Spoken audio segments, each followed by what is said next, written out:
इन्नल हम्दलिल्लाह नहमदुहु व नस्तईनुहु व नस्तगफिरुहु व नऊज़ु बिल्लाहि मिन शुरूरि अनफुसिना व मिन सय्यिआति अअमालिना मन यहदिहिल्लाहु फला मुदिल्ल लहु व मन युद्लिल फला हादिय लहु व अशहदु अन ला इलाहा इल्लल्लाहु वहदहु ला शरीका लहु व अशहदु अन्न मुहम्मदन अब्दुहु व रसूलुहु अरसलहु बिलहक्कि बशीरन व नज़ीरा बैन यदयिस्साअह मन युतिइल्लाह व रसूलहु फ़क़द रशद व मन यअसिल्लाह व रसूलहु फ़क़द गवा फ़इन्नहु ला यज़ुर्रु इल्ला नफ़्सह व ला यज़ुर्रुल्लाह शैआ। नस्अलुल्लाह रब्बना तबारक व तआला अन यजअलना मिम्मन युतीउहु व युतीउ रसूलह व यत्तबिउ रिज़वानह व यज्तनिबु सख़तह फ़इन्नमा नहनु बिही वलह। या अय्युहल्लज़ीना आमनुत्तकुल्लाह हक़्क़ तुक़ातिह वला तमूतुन्न इल्ला व अंतुम मुस्लिमून। या अय्युहन्नासुत्तकू रब्बकुमुल्लज़ी खलक़कुम मिन नफ्सिन वाहिदह व खलक़ मिन्हा ज़ौजहा व बस्स मिन्हुमा रिजालन कसीरन व निसाअ वत्तकुल्लाहल्लज़ी तसाअलून बिही वल अर्हाम इन्नल्लाह कान अलैकुम रकीबा। या अय्युहल्लज़ीना आमनुत्तकुल्लाह व क़ूलू क़ौलन सदीदा युस्लिह लकुम अअमालकुम व यग़फिर लकुम ज़ुनूबकुम व मन युतिइल्लाह व रसूलहु फ़क़द फ़ाज़ फ़ौज़न अज़ीमा। अम्मा बअदु फ़इन्न ख़ैरल हदीस किताबुल्लाह व ख़ैरल हदी हदी मुहम्मद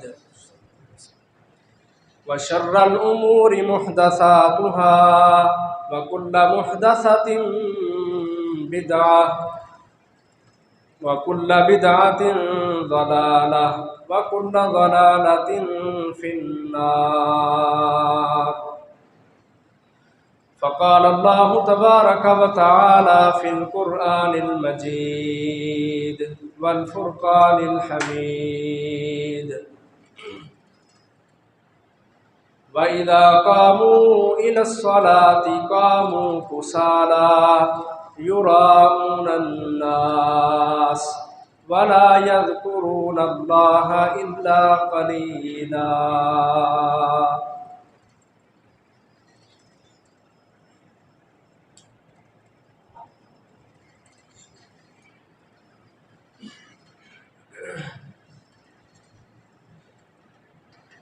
नमाज दीन इस्लाम का एक बहुत ही अहम फरीदा है।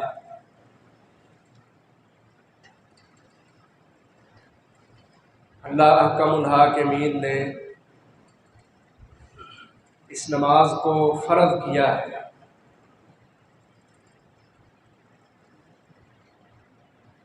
जब रसूलुल्लाह सल्लल्लाहु अलैहि वसल्लम ने मेराज का सफ़र किया, वहाँ पर अल्लाह ताला ने तोहफ़े के तौर पर रसूलुल्लाह सल्लल्लाहु अलैहि वसल्लम को ये नमाज अता फरमाई।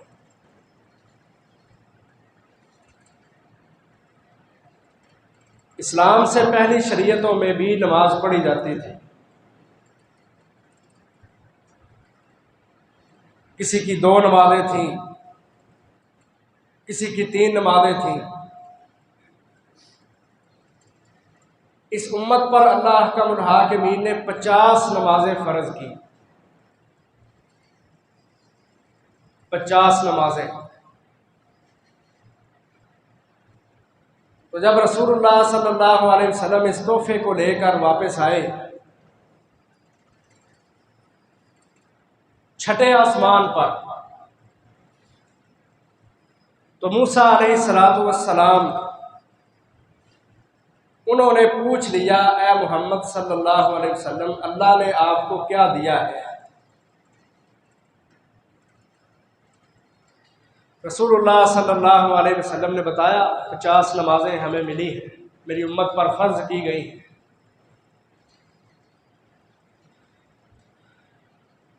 तो हज़रत मूसा अलैहिस्सलाम ने कहा, या मोहम्मद सल्लल्लाहु अलैहि वसल्लम, इन्ना उम्मतका ला तुतीकु ज़ालिक, आपकी उम्मत 50 नमाजें पढ़ने की ताकत नहीं रखती।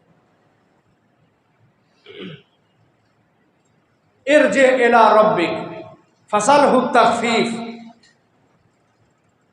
अपने रब के पास वापस जाएं और तखफीफ का सवाल करें, कम कर दें। रसूलुल्लाह सल्लल्लाहु अलैहि वसल्लम वापस गए। बाज़ रिवायतों में आता है 5 नमाजें कम हुई, बाद में आता है 10 नमाजें कम हुई। वापस आए, फिर मूसा अलैहिस्सलाम ने पूछ लिया कि क्या बना है, बताया कि इतनी नमाजें कम हुई हैं। तो मूसा अलैहिस्सलाम ने अपना तजर्बा बयान किया,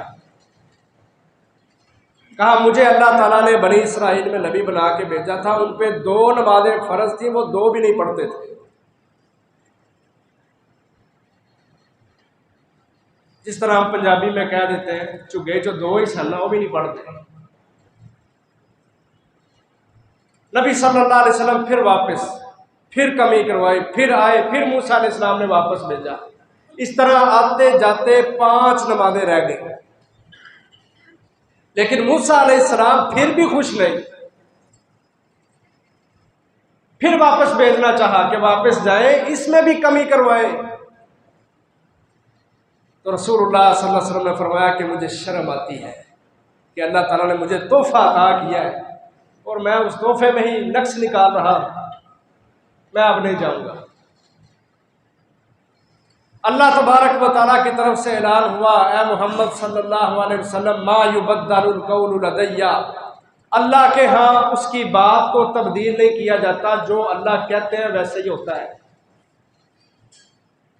लिहाजा अब 5 नमाजें आपकी उम्मत पर फर्ज हैं। मैं अल्लाह ने रहमत करते हुए एक नमाज का अजर 10 के बराबर कर दिया है, क्योंकि मैंने 50 फर्ज की थी, आपकी उम्मत 5 ही पढ़ेगी, अल्लाह उनको 50 नमाजों का अजर देगा।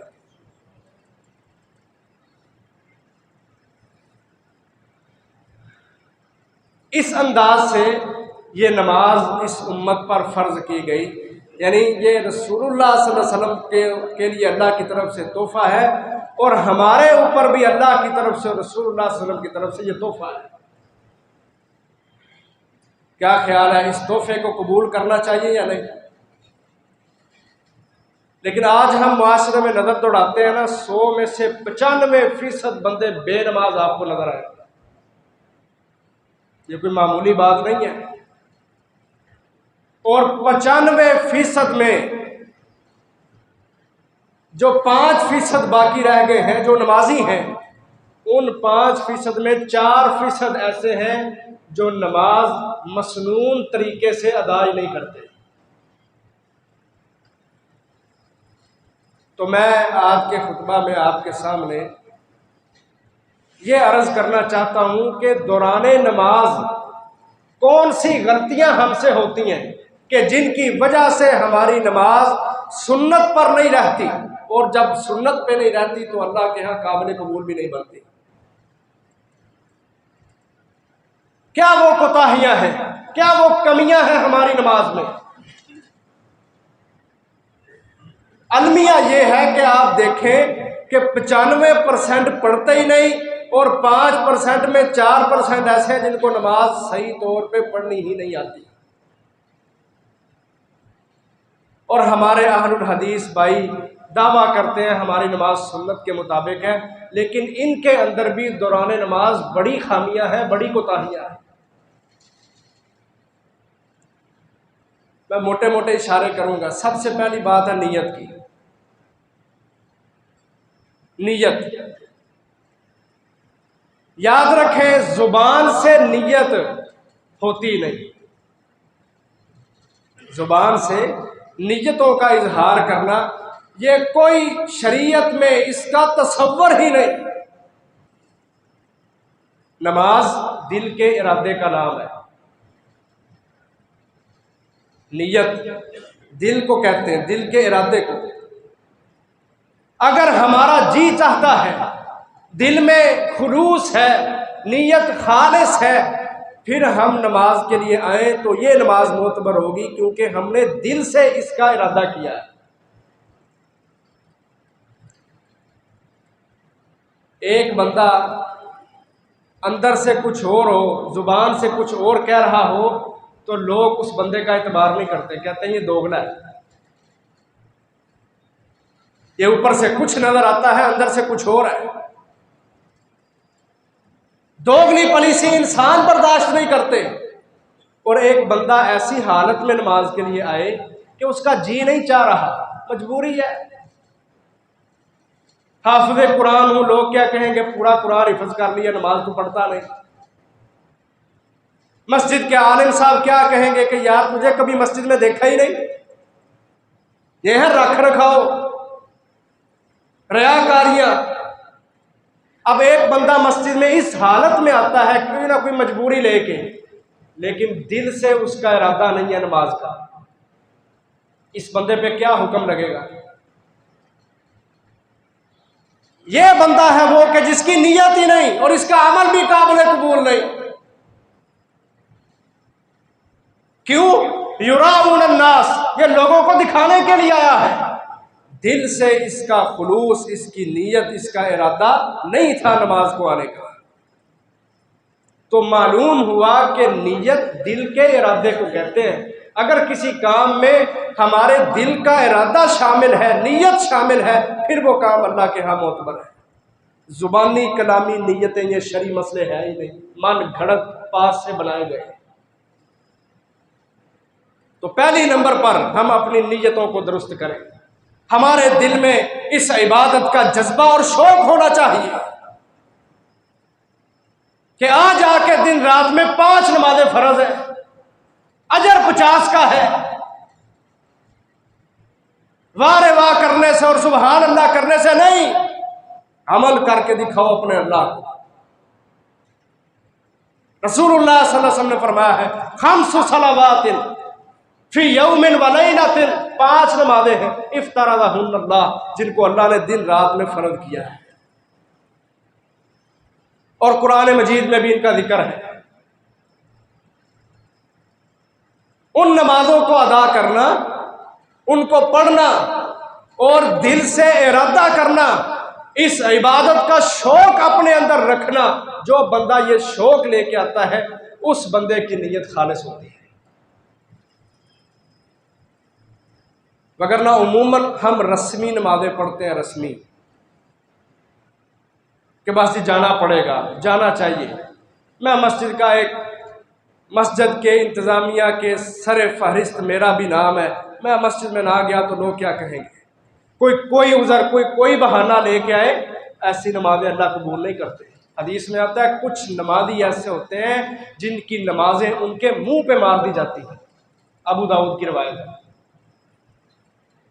वो कैसे नमाजी हैं? मुहद्दिसीन ने इस पे कलाम किया है कि वो नमाजी जो इरादतन यानी नियत करके दिल से खुश होकर इबादत के लिए नहीं आते, बल्कि युराउन अन्नास, रियाकारी के लिए आते हैं, लोगों को दिखाने के लिए आते हैं। कोई ना कोई मजबूरी होती है जो उनको ले आती है, वगरना वो खुद नहीं आते। तो पहले नंबर पर अजीज भाइयों, हमने अपनी नीयतों को दुरुस्त करना है। ये कहना बड़ा आसान है कि 5 टाइम का नमाजी होना चाहिए बस, लेकिन नमाजों पर पाबंदी, नमाजों का अहतमाम, ये बड़ा मुश्किल है। लेकिन जो बंदा खालिस अल्लाह की रजा के लिए ये समझता है, ये सोच और शऊर अपने अंदर पैदा करता है कि मेरे रब ने फर्ज की है, मैंने पढ़ना ही पढ़ना है, अल्लाह का मुल्हाकिमीन उसके लिए आसानियां पैदा कर देते हैं। उसका जी चाहता है मस्जिद को जाने, और एक सहाबी ने पूछा था रसूलुल्लाह सल्लल्लाहु अलैहि वसल्लम को, अल्लाह के रसूल मुझे बताएं, मुझे कैसे पता चलेगा कि मेरी नमाजें अल्लाह के यहाँ कबूल हो रही हैं? रसूलुल्लाह सल्लल्लाहु अलैहि वसल्लम ने फरमाया, जब तू एक नमाज पढ़ ले तो अगली नमाज पढ़ने को तेरा जी चाहे, फिर तू ये सोच बना के तेरी नमाजें वाकयातन अल्लाह के यहाँ काबिल कबूल है कि तेरा जी चाहता है नमाज को जाने को, और अगर तेरा जी नहीं चाहता तो अपने अमल की दुरुस्तगी कर, अपनी नीयतों को ठीक कर, अपने दिलों में इबादतों का शौक पैदा कर। तो पहले नंबर पर हमने अपनी नीयत को दुरुस्त करना है। दूसरी चीज मोहतरम भाइयों जो हमें नजर आती है कि अजान हो जाती है लेकिन हमारे कदम मस्जिदों की तरफ नहीं उठते, ये भी एक कोताही है, कमजोरी है। हमने इंशाअल्लाह इस कमजोरी को भी दूर करना है।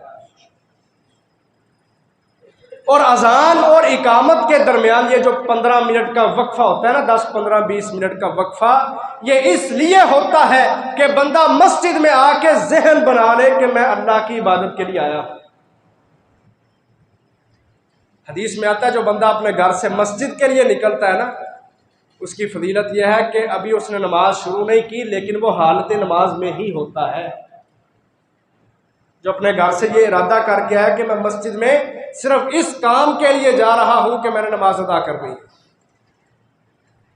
अभी नमाज शुरू नहीं हुई, अभी 15-20 मिनट पड़े हैं नमाज शुरू होने में, लेकिन वो घर से नीयत मस्जिद की करके आया कि मैं नमाज पढ़ने जा रहा हूं।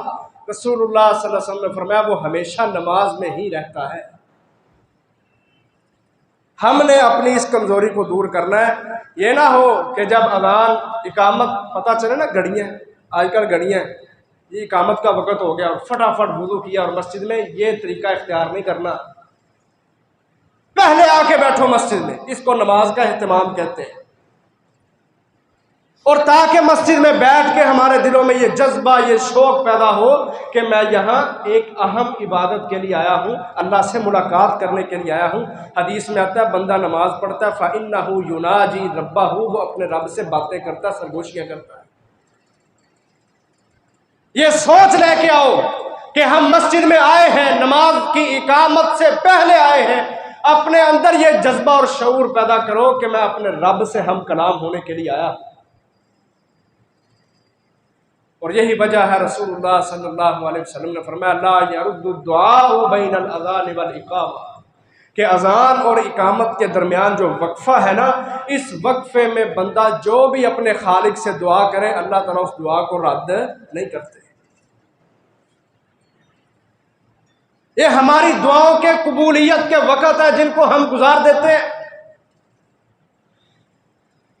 अपने अंदर ये जज्बा, अपनी नीयतों का खुलूस, और फिर पहले मस्जिद में आना ताकि मेरे अंदर ये शऊर पैदा हो कि मैं अपने अल्लाह से बातें करने के लिए मस्जिद में आया और मैं फिर दुआएं करूं अपने अल्लाह से। आज हर इंसान आपको रोता हुआ परेशान नजर आएगा। अजीज भाइयों, वजह यह है हम दुआओं के उन औकात को गुजार देते हैं जिन औकात में हमारा रब हमारी दुआओं को बड़ी जल्दी सुनता है। और अगर आ भी जाए ना कई मस्जिद में, तो यह भी हमारी कमजोरी है। जमात खड़ी होने से पहले आ भी जाए तो टोला बना के बैठ जाएंगे बातें कर रहे हैं, यह भी कमजोरी है।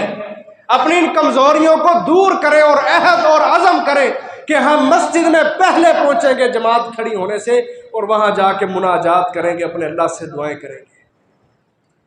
इस्लाम की हालत क्या है, काफिर क्या कर रहे हैं, दुनिया में मुसलमान की कंडीशन क्या है, पाकिस्तान का स्टेटस क्या है। मस्जिदों में आके हमारे लोग, उनको जिहाद का कहा जाए ना, कहते हैं पहले अपने नफ्स नाते जिहाद कर लो। कहते हैं जिहाद बिन नफ्स ये सबसे आला है, पहले अपने नफ्स से जिहाद करो। जी नफ्स से मुजाहिदे का मतलब क्या है, जिहाद का क्या मतलब है कि पहले अपने आप को कमियों कोताहियों से पाक करो, फिर अगला जिहाद भी कर लेना। चलो हम जिहाद बिन नफ्स को ही ले लेते हैं, तो क्या ख्याल है हमारे ऊपर हर शख्स पे ये जिहाद लाजिम नहीं कि वो मस्जिद में आके अपने नफ्स की इस्लाह कर ले। जो आगे जाके लड़ते हैं, काफरों के सामने मुकाबिल होते हैं, उनसे तो हमें नफरत है, तो चलो हम पीछे बैठ के जिहाद भी नफ्स ही कर लें। उनके हक में हम दुआएं भी नहीं कर सकते, उनके हक में हम अल्लाह को पुकार नहीं सकते। हमारे नबी ने कहा कि दुआएं रद्द नहीं होती इन औकात में, इस वक्त में। तो हमने अपनी इस कमजोरी को भी दूर करना है। पहले नंबर पर अपनी नीयतों को खालिस करें, और नीयत दिल के इरादे को कहते हैं, जुबानी कलामी नीयतें नहीं होती। और दूसरे नंबर पर मस्जिद में जब आए, अजान के बाद नमाज का इंतजार करें, इस हालत में कि अपने आप को ज़हनी तौर पर तैयार करें, मैं अल्लाह के सामने खड़े होने वाला और मैंने अपने आप को तैयार करना है।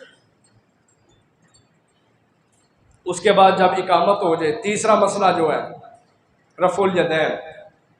मैं कोई इख्तलाफी बातें नहीं करने लगा, मैं हदीस सुन्नत आपके सामने रखने लगा हूँ। रसूलुल्लाह सल्लल्लाहु अलैहि वसल्लम ने अपनी सारी ज़िंदगी में रफ़ुल यदैन के बगैर कोई एक नमाज भी नहीं पढ़ी। तो हमारा तरीका क्या होना चाहिए कि जब हम नमाज शुरू करें तो रफ़ुल यदैन करें। ये बातें मैं इसलिए बयान कर रहा हूँ कि हमारे रफ़ुल यदैन करने वाले भाई भी सुन्नत अमल को भूल जाते हैं, उनको पता ही नहीं होता रफ़ुल यदैन का तरीका क्या है। हदीस में 3 तरह के तरीके साबित हैं रफ़ुल यदैन के। पहला तरीका ये है कि आप अपनी ये जो उंगलियां हैं ना, ये उंगलियां, इनको अपने कानों के बराबर करें। ये कानों की लो होती है, छोटी है नीचे, इसके बराबर ऐसे, और हाथ बिल्कुल सीधा होना चाहिए इस अंदाज से, इस अंदाज से। बाज़ रवायतों में आता है ये अंगूठा कानों के बराबर हो जाए, ये भी हो जाए, कोई हर्ज नहीं, लेकिन कान इस तरह पकड़ के रफ़ुल यदैन करना ये साबित नहीं है। पहला तरीका तुम्हारे अंगूठे कानों के बराबर, फिर उंगलियां कानों की लो के बराबर, और तीसरा तरीका ये कंधों तक। ये 3 तरीके रफ़ुल यदैन के।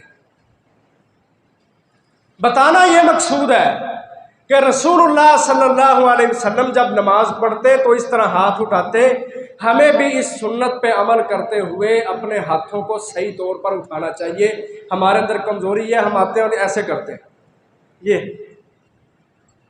टूटे हाथों के साथ मक्खी उड़ाते हुए। यानी अपनी इस आदत को बदलें।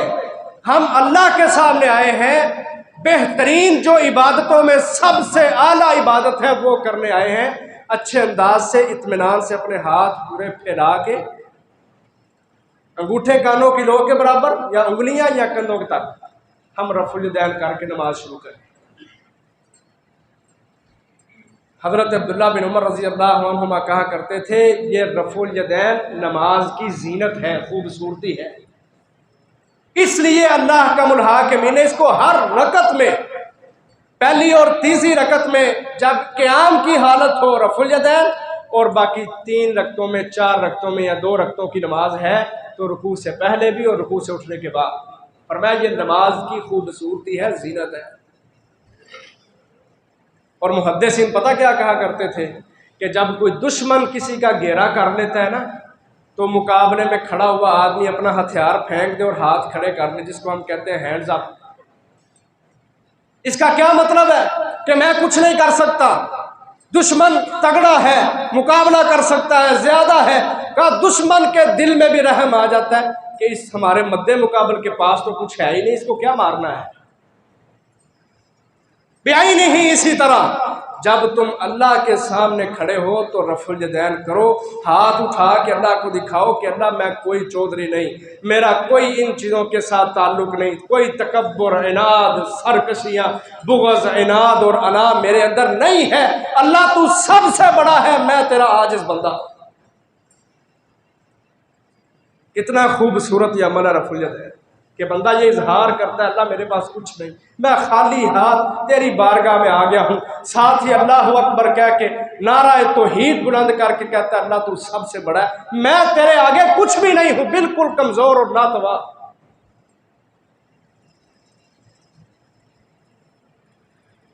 चौथी चीज, नमाज में अपनी किरात को अच्छा करें।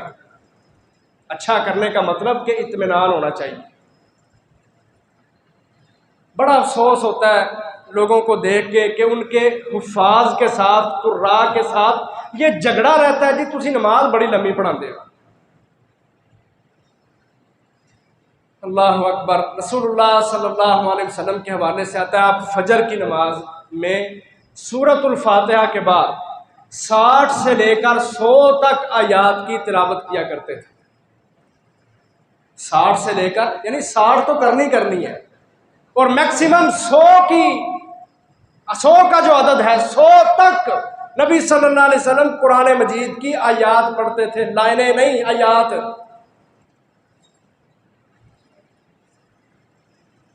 60 से 100 तक। और फिर हमें क्या तकलीफ है, हमने अपने अल्लाह के सामने तो खड़े हो, लेकिन हमें नजर आता है शादी हालों में रोटी के लिए 4-4 घंटे लोग मुंतज़िर नजर आते हैं। 4-4 घंटे फिल्म देखने बैठेंगे, 2.5-3 घंटों की फिल्म देखेंगे, आंख भी नहीं झपकते। मोबाइल के अंदर ऐसे गुम सुम होते हैं कि पास से कोई गुजर जाए पता ही नहीं चलता कोई गुजरा भी है या नहीं। लेकिन अल्लाह के सामने खड़ा होना पड़ जाए तो हड्ड जोड़ में दर्द शुरू हो जाती है। कारियों पे गुस्से निकाले जाते हैं, हाफिजों को बुरा भला कहा जाता है, जिनको नमाज नहीं पढ़ानी आती बड़ी लंबी नमाज पढ़ाते हैं। वो अल्लाह के बंदो ये सोच लो मैं अपने अल्लाह के सामने खड़ा हूं। और ये चीजें पता क्यों आती हैं? वही पहली बात कि हम दिल से अल्लाह के सामने रुकू सुजूद के लिए नहीं आते हैं, हम रस्मी तौर पे आते हैं। लंबी किरात ठीक है, हदीस में आता है कि पीछे मुक्तदियों का भी ख्याल रखो, लेकिन हम अपने नबी की नमाज को देख लें। हमारे नबी ने कहा ना कि मुक्तदियों का ख्याल रखो, तो अपनी नमाज रसूलुल्लाह सल्लल्लाहु अलैहि वसल्लम की यानी आपका फिर अमल आपके कौल के खिलाफ हुआ।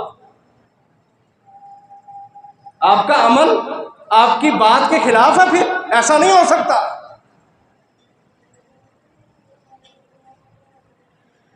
अपनी नमाजों के अंदर दवाम, लंबे क़याम इनको पैदा करो। ये छोड़ दो दुनियादारी से, अल्लाह की कसम अपने आप को मुतासिर करना।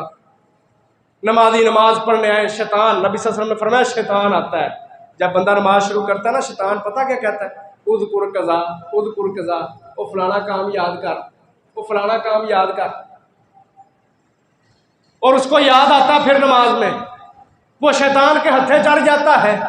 वो याद करते करते करते करते उसको ये भी याद आ जाता है मैं तो दुकान का ताला भी नहीं मारा, वहां तो मुलाजिम बैठे हुए हैं। गल्ले पे नजर पड़ती है, डिब्बों पे नजर पड़ती है, कितने डिब्बे मैंने बेच लिए हैं। ये शैतान होता है जो नमाज में आके याद करवाता है फलां काम याद कर, फलां काम याद कर।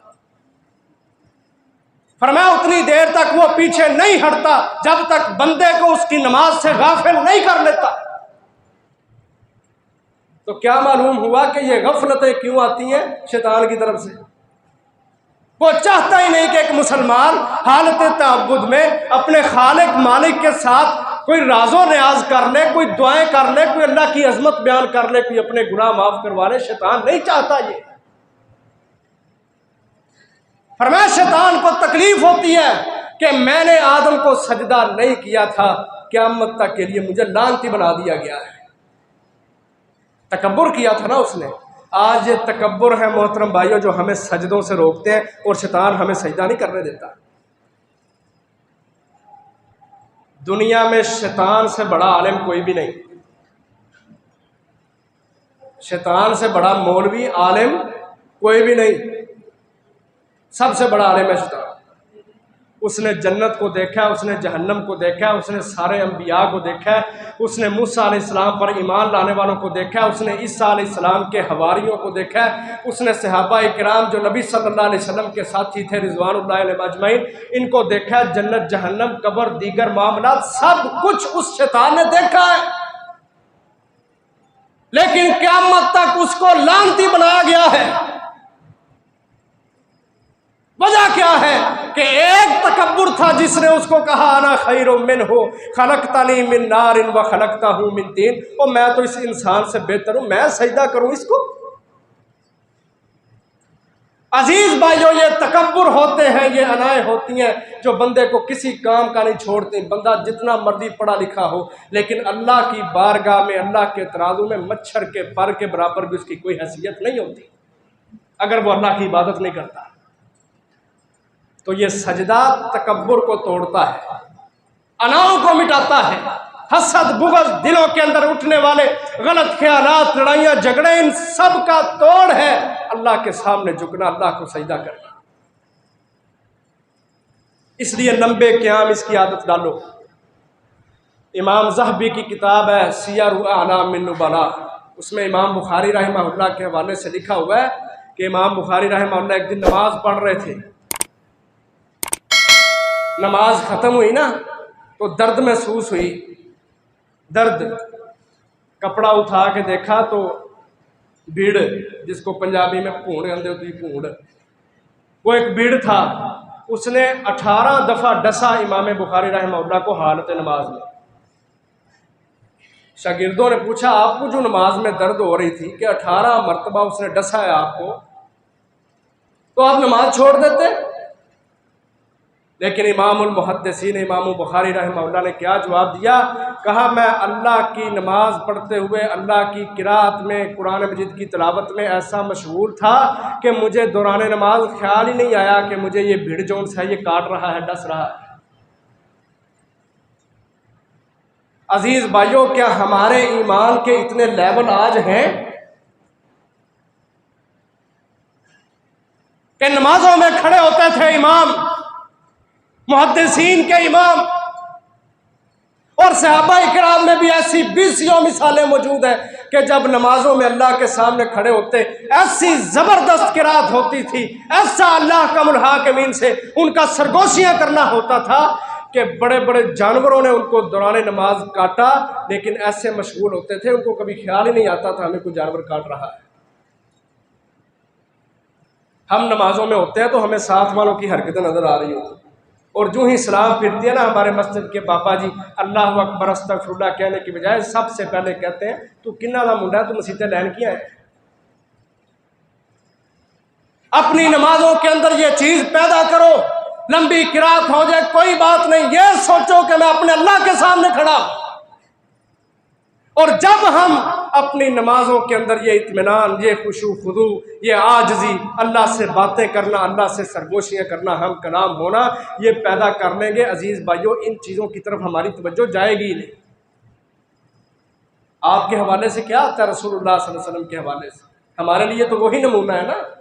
बाज़ लोग सुन्नत पर अमल करते हुए ना करने की वजह से ये भी बहाना बनाते हैं, जी वो तो नबी सन, वो नबी सन, उन्होंने मामला हो सी, असी को नबी थोड़ी है।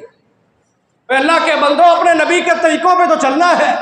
आपके हवाले से आता है, आप नमाज में होते, वफ़ी सदरी ही अजीज़ुन का अजीज़िल मिरजल, रसूलुल्लाह सल्लल्लाहु अलैहि वसल्लम के सीने से ऐसी आवाज़ आती थी जिस तरह हंडिया उबलने की आवाज़ आती है, और रावी वजाहत करते हैं मिनल बुकाई, रोने की वजह से इस तरह की आवाज़ें आती थी। आप अल्लाह के सामने होते, रो रो के नमाज़ें पढ़ते, आपके सीने से हंडिया के उबलने की तरह आवाज़ें आती रोने की वजह से। आज अगर एक कतरा हमारी आंख से नहीं निकलता, हमें अल्लाह के सामने पेश होना है, हमें अल्लाह के सामने हाजिर होना है, हमने रातों को जागना है, हमने तहज्जुदों का एहतमाम करना है, तन्हाइयों में बैठ के अल्लाह को मनाना है, अल्लाह मैं क्या कर बैठा हूँ जिसकी वजह से मेरी आंख से हालत नमाज में एक कतरा नहीं गिरता। और इसके लिए एक तरीका ये भी है, एक इमाम थे, मुझे नाम उनका ज़हन से निकल गया, वो कहते थे, मैंने एक दफ़ा हालत नमाज में मेरे साथ एक बंदा खड़ा था, उसको देखा कि वो नमाज में ज़ारो कितार रो रहा है। तो मैंने ये कहा उसके मुतालिक, ये लोगों को दिखाने के लिए रो रहा है, ये रियाकारी के लिए रो रहा है।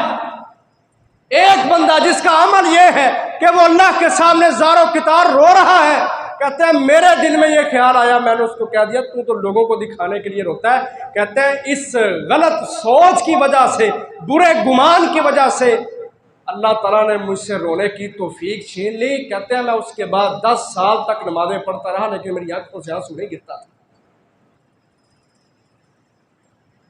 ये भी एक वजह है कि हम लोगों के बारे में खुद ही फैसला करने वाले बन जाते हैं। ये रो रहे हैं नमाज में, कोई एवं रोन देने लोगों महान वास्ते रोंदे।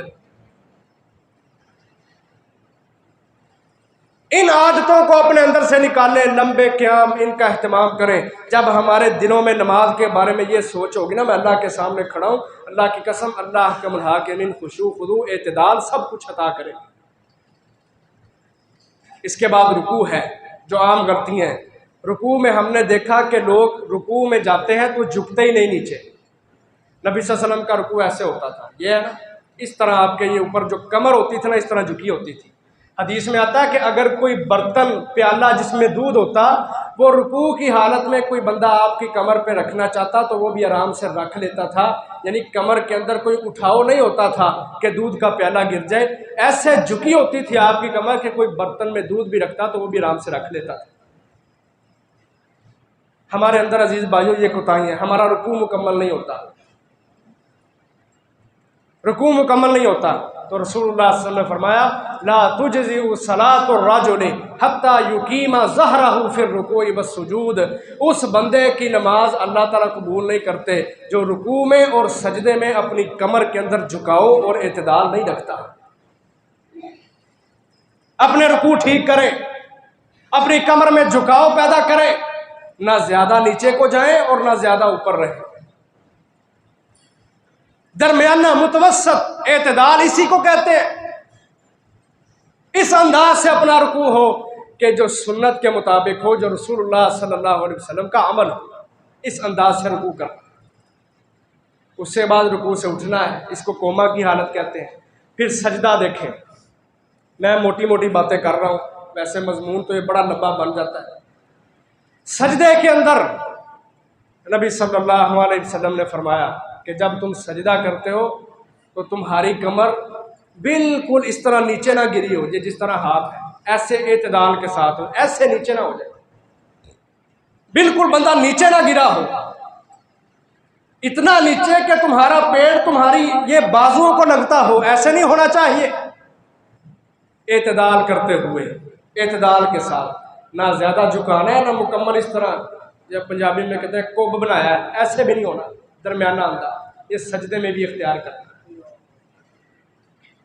और अपने बाजुओं को हम देखते हैं लोग अक्सर बाजू नीचे रख लेते हैं, ऐसे जब सजदा करते हैं कोनियाँ उनकी ज़मीन के साथ लगी होती हैं और ज़मीन के साथ लगी होने के साथ साथ उनके पहलुओं के साथ लगी होती हैं, ऐसा नहीं होना चाहिए। नबी सल्लल्लाहु अलैहि वसल्लम ने बड़े सख्त लफ्ज़ बोले, कहा जब तुम में से कोई एक सजदा करता है ना तो वो अपने बाजुओं को ऐसे ना बिछाए, फला यफ्तरिश दिराइही का दिराइल कफ्तिराशिल कल्ब। जिस तरह कुत्ता अपने बाजुओं को बिछाता है, फरमाया तुम में से कोई शख्स सजदे की हालत में उस तरह अपने बाजुओं को ना बिछाए, बल्कि खुला रखे अपने बाजुओं को और पहलुओं से बाजू इतने दूर हों कि बगलों की सफ़ेदी। सहाबा बयान करते हैं आप जब नमाज पढ़ा रहे होते, सजदा करते, बाजू इतने खुले होते थे कि आपके बगलों की सफ़ेदी बेयाज़ु इब्तैही, आपकी बगलों की सफ़ेदी हमें नज़र आ रही होती थी। तो जब बंदा साफ के अंदर हो ना, फिर तो चलो अपने जिस्म के हिसाब से जगह लेनी, बाजू इतने खुलते नहीं, लेकिन फिर भी कोशिश करें बाजू खुले। जब अकेला नमाज पढ़ रहा हो तो अपने बाजू को ज़्यादा खोले, ये जो बगले हैं ना ये नज़र आनी चाहिए। लेकिन हमारे माशरों में हमारे वो भाई जो दावा करते हैं हमारी मसनून नमाज है, उनके अंदर भी ये कमियां कोताहियां पाई जाती हैं। अपने रुकू भी ठीक करें, अपने सजदे भी ठीक करें, ताकि हमारी नमाजें मसनून बने और अल्लाह की बारगाह में कबूल हो। फिर एक सजदा करके दो सजदों के दरमियान बैठना है, इसको कहते हैं जलसा बैन सजदतैन, दो सजदों के दरमियान बैठना। हमारे बाद लोग इस रुकन को रुकन समझते ही नहीं, वो सजदा करके फ़ौरन दूसरा सजदा। जबकि अब्दुल्लाह बिन अब्बास रज़ी अल्लाहु अन्हुमा से मरवी है, कहते हैं रसूलुल्लाह सल्लल्लाहु अलैहि वसल्लम काना यक़ूलु बैन सजदतैन अल्लाहुम्मा अग़फ़िरली वरहमनी वहदिनी वआफ़िनी वरज़ुक़नी वजबुरनी, कि अल्लाह के रसूल सल्लल्लाहु अलैहि वसल्लम दो सजदों के दरमियान बैठ के ये दुआ पढ़ा करते थे। तो जब दुआ पढ़ेंगे तो इतदाल भी आ जाएगा, रुकना भी आ जाएगा, वक्फा भी हो जाएगा। तो अल्लाह के रसूल जब दुआ पढ़ते थे तो उसका मतलब यह है कि दो सजदों के दरमियान बैठना चाहिए। उसके बाद दूसरा सजदा उसी अंदाज से, और फिर आखिर में तशहुद। याद रखें, पहला तशहुद जो है उसमें नबी सल्लल्लाहु अलैहि वसल्लम अपने बाएं कदम के ऊपर बैठते थे, अपनी पुष्ट को बाएं कदम पर रखते थे और दाएं कदम को इस तरह साथ खड़ा कर लेते ज़मीन के साथ। और जब आखिरी तशहुद होता, आप अपनी पुष्ट को ज़मीन पर रखते, बायां पाँव नीचे से निकाल लेते दाईं टांग के नीचे से, और दाएं को ऊपर इस तरह ब्रेकर बना के रखा करते थे। ये अंदाज था। ये मोटी मोटी गलतियां जो हमारे अंदर पाई जाती है ना, उनकी मैंने निशानदेही की है। अजीज भाइयों, हमने अपनी नमाज में इन गलतियों को दूर करना है। और सबसे बड़ी बात, अपनी नमाजों में एतदाल और इत्मीनान और खुशू खुजू को पैदा करें। अगर हम रुकन सही करते हैं जिस तरह रसूलुल्लाह सल्लल्लाहु अलैहि वसल्लम ने किए हैं, लेकिन हमारी नमाजों में इत्मीनान नहीं है, तो अल्लाह की कसम फिर भी हमारी नमाजें कबूल नहीं है। हदीस में आता है, सुनन नसाई और मुसन्नफ अब्दुर रज़्ज़ाक में हदीस है, मौकूफ़न रिवायत है, यानी सहाबी बयान करते हैं हज़रत हुज़ैफ़ा रज़ियल्लाहु अन्हु। उन्होंने देखा कि एक बंदा, उसने नमाज पढ़ी है, जल्दी जल्दी नमाज पढ़ी है, जल्दी जल्दी, ना रुकू मुकम्मल ना सजदा, उठता है, खड़ा होता है, बैठता है, रुकू सजदा लंबा लंबा लंबा लंबा करने के बजाय बिल्कुल जिस तरह कहते हैं ना, नुक़रतल ग़ुराब, हदीस के लफ्ज़ आते हैं, कव्वे के ठूंगे मारने की तरह, इस तरह वो पढ़ रहा है। हज़रत हुज़ैफ़ा ने उससे पूछा, तुझे कितनी देर होगी ऐसे नमाज पढ़ते? कहता मुझे 40 साल हो गए। 40 साल? हज़रत हुज़ैफ़ा ने कहा, मा सल्लैता मुन्ज़ु 40 सना, और तूने 40 साल इस तरह नमाज पढ़ी है तो मैं कसम खाता हूँ 40 साल तेरी नमाजें कबूल नहीं। और कहा, याद रखो, अगर तू इसी हालत में मर जाता कि तेरी नमाज में एतदाल और इत्मीनान और खुशू खुदू ना होता, लमित्ता अला गैर फितरत मुहम्मदिन सल्लल्लाहु अलैहि वसल्लम, तो मोहम्मद सल्लल्लाहु अलैहि वसल्लम के दीन पर ना मरता बल्कि गैर दीन पे मरता। यानी नमाज में इत्मीनान होना चाहिए। और सही बुखारी की रवायत है, एक बंदा अल्लाह के रसूल बैठे हैं सामने, मशहूर हदीस है, आया, उसने फटाफट नमाज पढ़ी। रसूलुल्लाह सल्लल्लाहु अलैहि वसल्लम ने फरमाया, इरजे फसल्लि फइन्नका लम तुसल्लि, वापस जाओ और जाके नमाज पढ़, तूने नमाज नहीं पढ़ी। वो दोबारा आया, फिर नमाज पढ़ी, उसी तरह। फिर अल्लाह के रसूल ने कहा, तू नमाज नहीं। 3 मरतबा उसने ऐसे किया, चौथी मरतबा आ गया, कहता अल्लाह के रसूल फिर मुझे तो यही तरीका आता है, आप कोई तरीका मुझे बता दें। तो हदीस में आता है, रसूलुल्लाह सल्लल्लाहु अलैहि वसल्लम ने, सही बुखारी की रवायत है, उसको नमाज का तरीका बताया और हर रुकन के बाद इत्मीनान का दरस दिया। कहा, अगर तू खड़ा है, क़याम में है, हत्ता तत्मइन्ना क़ियामा, तो क़याम में बिल्कुल इत्मीनान और सुकून के साथ खड़ा हो। अगर तू रुकू में है, हत्ता तत्मइन्ना राकिआन, तो तेरा रुकू ऐसा होना चाहिए कि तू रुकू में इतनी देर रहे कि तेरे दिल को इत्मीनान हो जाए। और अगर तू सजदे की हालत में है तो हत्ता तत्मइन्ना साजिदन, तुझे सजदे में इतनी देर रहना है कि तुझे इत्मीनान हो जाए। और अगर तू बैठा है, हत्ता तत्मइन्ना जालिसन, तो इतनी देर तक बैठा रह कि तुझे इत्मीनान हो जाए कि तू वाक़िअतन काफ़ी देर बैठा रहा। अजीज़ भाइयों, इसी इत्मीनान का नाम है एतदाल और खुशू और खुदू। और इसी तरह नमाज के अरकान मुकम्मल होते हैं। अगर फटाफट कव्वों की तरह आया, हदीस में मुनाफिक कहा गया, तिल का सलातुल मुनाफिक, कि जो बंदा आता है कव्वे की तरह ठूंगे मारता है, फौरन रुकू, फौरन सजदा, फौरन सारे मामला। कहा, नुक़रतल ग़ुराब, और फरमाया ये बंदा उस भूखे की तरह है कि जिसको शदीद भूख लगी है। आया, उसने 1 खजूर खाई, 2 खाई, उन 2 खजूरों ने उसका कोई पेट नहीं भरा। ला युगनियान हुशैया, 2 खजूरें खाने से कौन है जिसका पेट भरता है? पर मैं इसी तरह वो बंदा है कि जो बैठा रहता है, नमाज का वक्त गुजर रहा है, उसको कोई परवाह नहीं। देखते हैं ना, अब तो थोड़ा वक्त रह गया, सूरज गुरूब होने वाला है, फटाफट आता है और जिस तरह कमे ठूंगे मार दूसरा ठूंगे मार के चला जाता है। पर मैं तिल का सलातुल मुनाफिक, ये मुनाफिक की नमाज है। अपनी नमाजों में खुशू खुदू को और आजिज़ी को, इत्मीनान को, एतदाल को पैदा करें। और वो उसी वक्त आएगा जब हम हर रुकन को इत्मीनान से, सुकून से और थोड़ा तवील करके पढ़ेंगे, फिर इत्मीनान आएगा। और इत्मीनान का मतलब हर जोड़ अपनी अपनी जगह पे पहुंच जाए। हर जोड़, सजदे में जो जोड़ जहां जाता है वहां ठहर जाए। जलसे में भी ऐसा, क़याम में भी ऐसा, रुकू में भी ऐसा। इस तरीके के साथ जब हम नमाज पढ़ेंगे ना, अपने अरकान को भी मुकम्मल करके मसनून तरीके से, और फिर खुशू खुदू को और इत्मीनान को पैदा करके फिर हमारी नमाजें कबूल हैं, वगरना हमारी नमाजें कबूल नहीं। और नबी सल्लल्लाहु अलैहि वसल्लम ने बदतरीन चोर करार दिया ऐसे बंदे को। जामे तिरमिज़ी की रवायत है, अस्वाउन्ना से सारे का, फरमाया वो बंदा सबसे बुरा चोर है। सहाबा ने पूछा अल्लाह के रसूल कौन चोर है? वकई फयासरी को मिन सलाती, नमाज में चोरी कैसे होती है? फरमाया ला युतिम्मु रुकुअहा वला सुजूदहा, दौरान नमाज अपने रुकू सजदे मुकम्मल ना करना, ये नमाज में चोरी करना है। और ये चोर आम चोरों जैसा नहीं बल्कि सबसे बदतरीन चोर है। अजीज भाइयों, इन चीज़ों को अपनाएं अपनी नमाजों में। सफ़बंदी का अहतमाम, नीयत का खालिस होना, सफ़बंदी भी ज़रूरी है। सफ़बंदी, मिल के खड़े होना। इमाम बुखारी रहमहुल्लाह ने और इमाम तिरमिज़ी रहमहुल्लाह ने अपनी किताबों में बाब बांधे हैं, बाब इल्ज़ाकिल मनकिबि बिल मनकिब वल कदमी बिल कदमी फिर सफ़। इल्ज़ाक कहते हैं इस तरह मिलने को, तस्वियात सुफूफ, सफ़ू सुफूफकुम सफ़ू सुफूफकुम, हुक्म है रसूलुल्लाह सल्लल्लाहु अलैहि वसल्लम के।